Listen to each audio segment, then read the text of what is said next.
Hi, this is a short Excel tutorial video to show you how you can use Excel to do frequency calculations for you. So you don't have to count by hand. In this example, what I'm showing is a question from the study plan. It's question 13 in the section 2.3.71 under the Organizing Quantitative Data 2.3 section of skills. When you see a question like this, it says, okay, use the data set and the cut point grouping with a first cut point of 25 and a class width of 3 to complete parts A through D below. So the first thing we're being asked to do here is to determine a frequency distribution. And it says to type integers or decimals and do not round.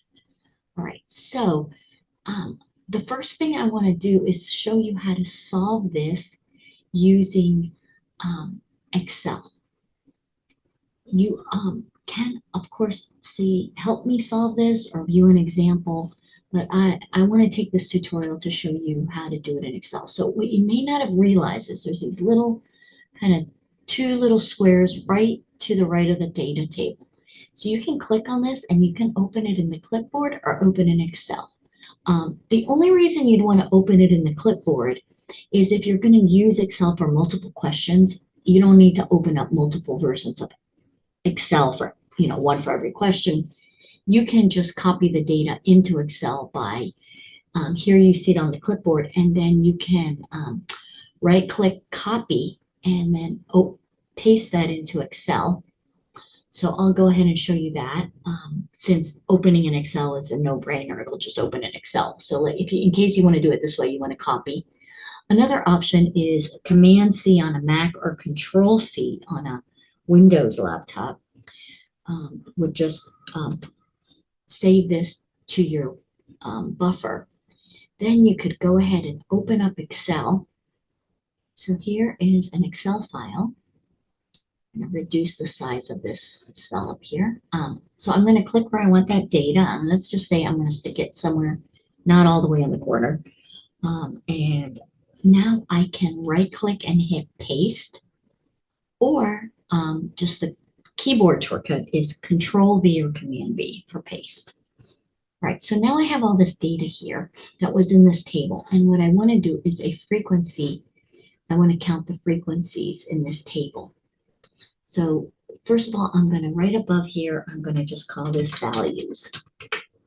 And I can select all this data by just holding down my left mouse key and dragging. I recommend the mouse, makes Excel easier. If not, you're going to need to do this on your touchpad on your laptop, and you're just going to have to practice that. That will definitely be a much slower than just using a mouse, left-clicking, dragging, and selecting the rectangle of data. Once I have this, I can go up here to the Data tab, and in this ribbon, right in the middle is a Sort button. So I'm going to click Sort, and I get this little window pops up, and here I can make sure that it does have this click that says my data has headers, and it's going to sort values, and it says, do I want it by, what sort order do I want? So I'm going to say it's defaulting smallest to largest. I could flip it the other way. I can even create a custom list, which is in specific situations very helpful, but not for us today. Okay, so smallest to largest, and I'll say okay. So now I have the data sorted. Okay, now we can go ahead and fill out the table with frequencies. So if you recall, let me just make this a little smaller so we can see what was going on back here. We're done with this. I'll just say done. We want to have our class width be between, start at 25, and then we want to count by threes. All right, so let's go ahead and kind of mimic that table over here in Excel. So we're going to have class and frequency.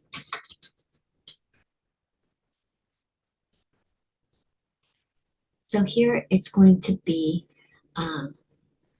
25. And what I'm going to do actually is I'm going to move this over. So I'm going to use Control X or Command X, and I'm going to move this over. And here I'm going to say the upper limit.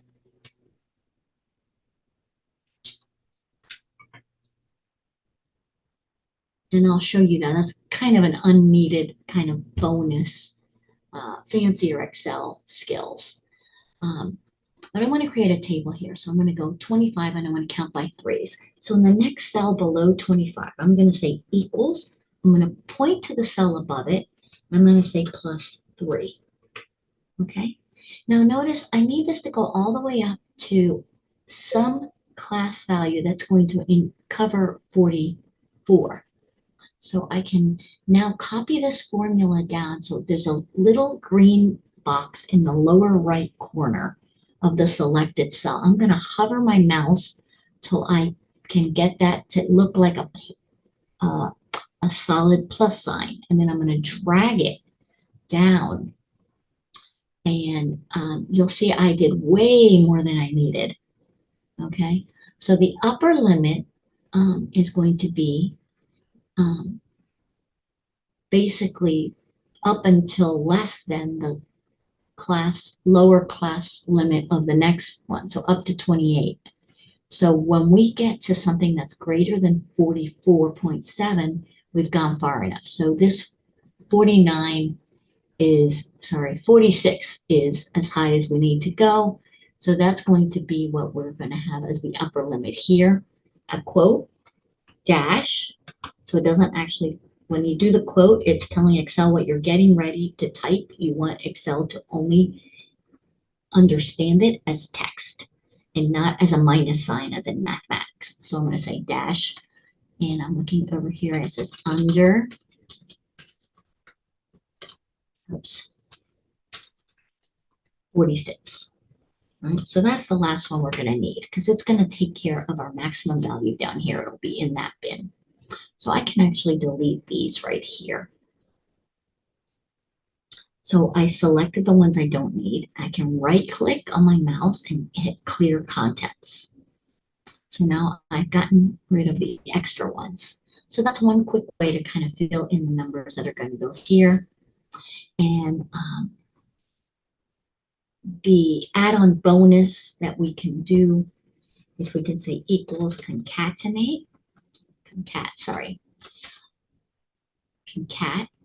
And now in here, we're going to use the function concat, which builds strings. So stuff you want to write as text. So I'm going to put in quotes that dash and the word under and a space and another quote, comma. And now I'm going to point to that top of the next cell. And then close the parentheses. And now I hit enter and I get, so it's going to go from 25 to under 28. And once again, now since I have that as a formula, I can copy that down to these remaining cells so I'm able to get my range so you can see it here. Since I want to make this a table, I'm going to go ahead and select the headers in my table, go to the home ribbon, and if this is a little bit bigger, you get more options. And if it's smaller, I need to go in under font on this drop down and select what looks like a window pane, and in the window pane in the drop down, I want to pick the first one, which is bottom border. That's kind of the default. So what that does is it draws this nice line for me. Okay, so now the frequencies, now that I sorted it, I can just go in and tally it and say, okay, how many are between 25 and 28? So that's 1, 2, 3, 4, 5, 6. Okay, so I can just come here and type in a 6. That is the sort of really manual way to do it. And that's fine if that's what you feel like doing and counting. The other way to do it is to use Excel functions. And there's even a better way to do it using a more advanced Excel feature called a pivot table. Since this class is not really, you're not expected to have um, more advanced Excel skills, I'm going to go ahead and try and show you the more introductory level Excel. So what I've shown you so far is already enough to help do the tally on this by hand a little quicker, just because you sorted it and now you've used Excel. If you were able to do this quickly, it would save you time. If not, it might just be easier to do this quickly by hand. What I want to show you, because I do want you to continue to learn Excel throughout your education here at URI. By the time you graduate, you really need to be as much of an expert in Excel as you can possibly be. It will help you tremendously. And also, if you're going to do a summer internship and you can tell a potential employer that you have Excel, that you're proficient in Excel, it will also go a great deal towards helping you get that internship. Okay, so let's go back here. So we want to find how many values are between 28 and 31. In order to do this, we're going to use an Excel function that is called count ifs, plural. So it's a condition on counting. So we're going to say equals count ifs. Ifs plural because we have more than one condition. We're counting numbers that are greater than 28 and under 31. Okay, greater than or equal to 28 and under 31. So I'm going to go ahead and hit this count ifs. And when I saw that count ifs, I hit tab on my keyboard is how it selected it for me. Now it's trying to give me some hints here. There's actually a kind of an easier way to use this function, and that's with this little function button right here. So I'm going to select that, and it's going to help me fill in what's needed for this function. So the first thing it says is what's the criteria range 1. So I'm going to select all these values right here. Notice that a couple things happened when I moved over to the worksheet to select the values. The little interface shrunk, and it's showing me on the screen what I'm selecting, and that's fine. So as soon as I let go, you'll see it pop back open, and now it filled it in, B3 through B27. Now, what's my criteria? So the first one I'm going to say is, well, it's between 28 and 31. There's no between, so I have to build that between logic. So what does it mean? It means it's going to be greater than or equal to 28. Okay, so I have that in here. Now I'm going to pick criteria range 2 because the next thing I need to do is it needs to also satisfy that these values, same range of values, are less than 31. And once I have got that in here, I can just go ahead and select OK, and you'll see I get 5. So it counted that for me. All right, so now we can just confirm that because when we're talking between 28 to 31, we are here talking between 28 to 31, and that is indeed, if you select that range of numbers down here at the bottom, it's telling me the count, the average, and the sum of those values. So I can get the count here as 5. Right, so that is another way to do it. So between 31 and 34, if you don't want to learn the count ifs function yet, I recommend you learn it as soon as possible. But I'm not testing you on it. This is just a bonus. But if you want to count between 31 and 34, you could also kind of go 31 to 34. That's here. The count is 3. Put in a 3. So you'd have to do this for each one. The way I'm trying to show you to do it is, let's say you had 10,000 numbers. How do you do this? So I'm trying to show you the sort of Excel slightly more programmed way. All right. So now let's go back in here and see. Okay. How do we make this into a function that I can just copy down so I don't have to change it every time? Right, so one way to do that is when I click on here, these ranges, if I copy this down, these are what are called conditional ranges. So when I copy this down, it's going to shift. So let me show you what I mean by that. So let's go ahead and take this formula, this cell, and I'm going to copy it. So I'm going to hit Control C, and I'm going to copy it down to the cell underneath it because I want to fill in the rest of the frequency table. So I could say Control V. So when I click on this, notice that the blue box has been shifted down one, and I didn't want that. I wanted it to stay where it was. Okay, and that's because when I shifted my formula down one, everything in that formula that was pointing to cells, references, shifted down one. If I had moved it to the right one, then the columns would have shifted to C. Okay, and you can experiment with that to see what I'm talking about with relative references. Excel is trying to help me, but it's not actually doing what I want it to do. So what I want to do instead, so let me just delete that, is I want to copy it down, but I want it to continue to point to B3 to B27 because that's where all my data is.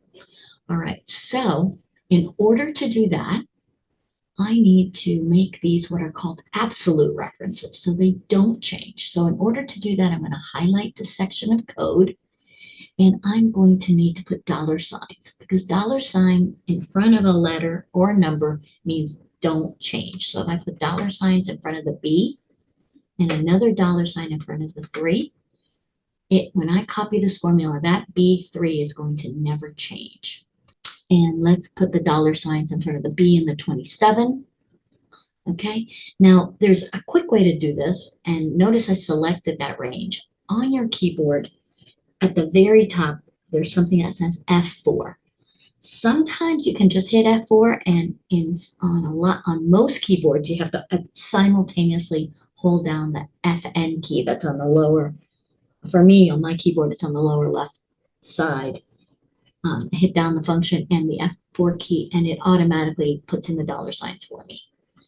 Okay, now that I have this all with dollar signs, I can highlight it and I can copy that and paste it where this was so that I can change that to be what I wanted. Okay, so now that I've done that, now I can copy this formula down to the next cell and it actually is doing what I want. The only problem is that it is saying greater than or equal to 28, and I want it to be greater than or equal to 31 and less than 34 and under 34. So I need to build that. So the way we need to do this in Excel is we're going to go up here in the formula and we're going to say, okay, we actually don't want it to, we don't want to type in the 28. We want to actually point to the location of the 28.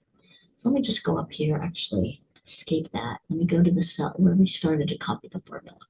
So we want this to be greater than or equal to 28. The way we're going to do that is we're going to come up here in the formula line, and we're going to put the quote around the inequality that we want, the condition, and then we're going to say and then this part I'm going to delete, and here's where I'm going to point to the cell where that 28 was, right? And then I'm going to do the same over here. So where I say is less than at 31, I'm going to put a quote here, and then I'm going to use a cell reference. So it's going to say, okay, it's got to be less than whatever is at this cell. Okay, so given that, let's see if it still works. So see that now worked and says 5. So now let's copy this formula to the next line down, and it says 3, which is what we know it's supposed to be. Between 31 and 34, there's 3 values. Okay, so let's look at that. So it's saying we're going to use this set of values, and we want to know when that's greater than or equal to what's in E5, which is 31, and when that same range of values is less than what's in E6, which is 34, which is exactly what we wanted. Now that we've set this up with relative references, we can copy this down. The only problem is going to be this last one. So we need to put a 46 here just to make the formula work. We can delete that later if we want. But since we're using Excel as a tool and we're not presenting with it, we're using it to fill in answers on the MyLab. It's okay to leave that 46 there. So notice this did all the counting for me. And if we want to just delineate the table, we can select the whole table, go back to the home key, go back to font, and in the window pane, come down and select outside borders. So now we've created a little table, little frequency table for our data. Okay, so now the next thing, that we did that. I showed you multiple ways to do it, from very manual to fully automated. Okay, the next thing is the relative frequency. So let's just, I don't know if it's going to let me do this without filling everything in. So let's see, what are the questions in here? The next one. So this is as far as we've gotten. The next question is obtain the relative frequency distribution. Okay, so now here I'm going to need the total number of data of values in here.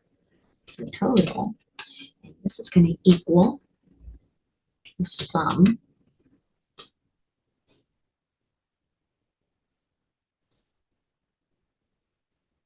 of these values. Now I know that I can also get the total number by just selecting here and at the bottom getting the count. Another function I can use is equal count and count how many values are here. But I wanted to show you the sum because I do need this total somewhere. All right, so now let's go in and make this a relative frequency.